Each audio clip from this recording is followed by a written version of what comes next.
નમસ્તે મિત્રો, sentence of the day ના 11મા દિવસે આપણે ચર્ચા કરીએ તો આજનું વાક્ય કેવું છે 11મા દિવસે તે જોઈએ તો શું આવશે? Gauri makes chapati in the kitchen. Gauri છે તે રસોઈની અંદર એટલે કે રસોઈ ઘરની અંદર રોટલી બનાવે છે.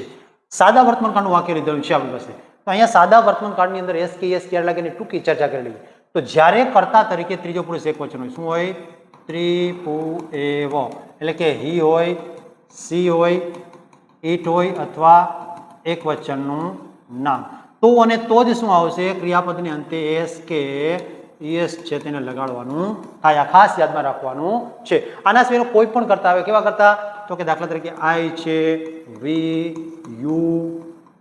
યુ અને દઈ, અથવા બહુવચનનું નામ. આ કોઈ પણ આવે આમાંથી તો તેની સાથે ક્રિયાપદનું હંમેશા મૂળ રૂપ વપરાશે. આ એક્ઝામ્પલને આપણે જરા ફેરવીને લખીએ. ગૌરીની જગ્યાએ આપણે કરતા કરી નાખીએ તો કે યુ.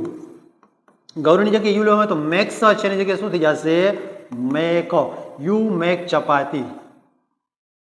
બરાબર, you make chapati in the kitchen. આ પ્રમાણે તો આ રીતે છે વાક્યની અંદર. સહી કઈ જગ્યાએ તો અહીંયા ફેરફાર થતો જોવા મળે છે. તો આ એસ કે એસ ના નિયમ માટે આપણો આજનો આ સેન્ટેન્સ. ઓકે.